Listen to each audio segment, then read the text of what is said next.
Hi. So I was just listening to the first. I'm going to call it the first part. This will be the second part of the funeral I went to, and because there was more to it, and now that I've listened to it, I realize I should finish it up cleanly or completely. So after that part of it, there's a lot of mingling, and then you leave from there and you head off to the church that they attend. And this church is, not anywhere near where this is, so it's a bit of a drive in that. Good sized church. And so we go there, and it becomes like a big service. But I think before the service or after the service? No, the service happens first, and of course, in these places you don't have seats, so you're all on the floor, which is interesting, of course. Sitting on the floor, and again, men sit with men, women sit with women. And then I listened to a couple of, felt like a couple hours. Maybe it wasn't that long. Maybe it was an hour or so. I should check on that. But it was a long time of just songs and hymns and the main person of the mosque talking in their language, of course, and Sikh Punjabi. So I'm not understanding anything. I'm just sitting there on this floor for an hour with people I don't know again. I don't know. I guess her son wasn't able to sit with me, and her brothers were. I guess they were all closer to the situation, so they were all kind of together, and I was definitely an afterthought, right? So anyhow, so we go through all that, and after that ends, then you go downstairs, and in this church mosque slash mosque, I'm not sure what you call it. You then have a meal, and so now you sit there and you eat some food. Show your respect that way by making sure that you eat, and then at that point I was able to sit with the family. So it was kind of a little bit nicer and a little bit of conversation and stuff. And then from there, you go back to the family goes back. The immediate family and the extended family went back to the one house. That was the house that he had been at the end, but it was one of her sister's homes that she was the one looking after him towards the end, one of her sisters. Oh, by the way, he had Alzheimer's, and that'll come up hopefully in this if I don't forget, because there's a little story there too. So anyway, so we'll go back to the house, and then again, it's separate. You got the kids in the kitchen. I forgot my hand, you can't see them. Kids in the kitchen. Then you've got the men in the living room, and then you've got the women over in the dining room. So everyone's got their spot that they're entitled to be or supposed to be. Now her son's a full-grown adult, but for whatever reason he wanted to hang out with the kids, but his nieces and nephews and stuff. But he's in his 30s. Anyways, so didn't even have him near me.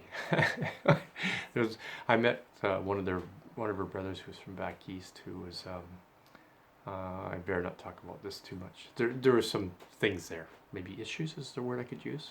Just leave it at that. There's maybe some issues there, family issues. Everyone has family issues. So anyways, I ended up talking to him at some point about just. Anyways, again, I probably shouldn't even touch on that either. But it was interesting. That part was interesting. We were on the deck. We had a little chat. But other than that, we're there. And then it was funny is that as the time went on, some of the extended family said, okay, we're done, and off they went. Now, when that extended family went, then my lady and her family, the direct family, there was no more separation. Everybody's got into the same room. So it was funny in that, I don't know if I used the word funny wrongly. It was interesting how they themselves have to follow rules that actually they don't even want to follow, that they don't actually truly believe in, but just to keep the peace. Even at a funeral that's for their dad, they still, because of the extended family being there and that, they still adhered to the historical way of doing the hanging out and all parts of it. They stuck to the rules of culture, of historical culture. There's the right way to word it, of historical culture. And then once those people were gone, others were like, no, their wives and the husbands got together, and they were sitting and chatting and stuff. And then a really interesting thing broke out, which is why I wanted to do this second part of this tape. It was like, how we call it a wake. Like everyone goes to the bar and they have some drinks on behalf and good memories of the person that's passed. and they tell stories of the man or the woman that's passed, and and toast them and all that. Well, I mean, there wasn't the drinks and stuff involved here, but there was definitely the, okay, who has a story? Who has a story? Who has a story? And it got around to me. I had to tell a story too of some interaction I had had with her dad.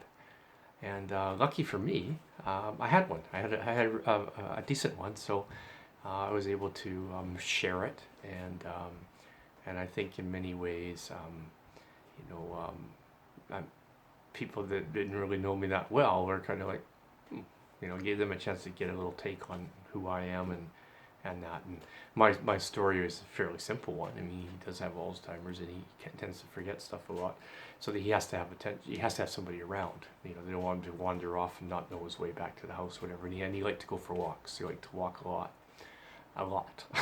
Like he would want to walk 3-4 times a day. So there had to be somebody around to make sure that he got back or knew where he was heading and able to get him or whatever. So I got asked this one day to basically, I don't know the word to call it, babysit him, because nobody was going to be available for a bit, and I got asked if I could help out. So I did. So I went over to the house, and I was hanging out with him, and flushing the toilet when he forgot to, that kind of stuff. Picking up dishes or whatever. He could speak pretty good English, and at times, we could have nice conversations. I don't know if you remembered him afterwards or not. I think you don't know if he remembered me after a while, although there was a couple times it became apparent that he had, according to the family, but they could have just been being nice to me. But they were saying, he'd ask about me, where's Danny and that kind of thing. So that was kind of nice, if it really happened. And even if it didn't, it was nice that they tried to make me feel the warmth by saying that. So anyway, he wanted to go for a walk, and okay, sure.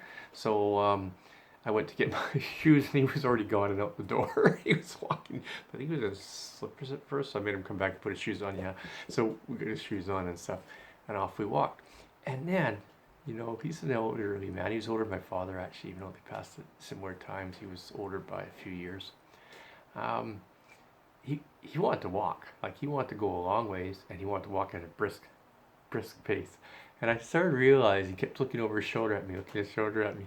I realized what he was trying to do was to see if he could tire me out or get me to tell him, okay, it's time to head back or to turn.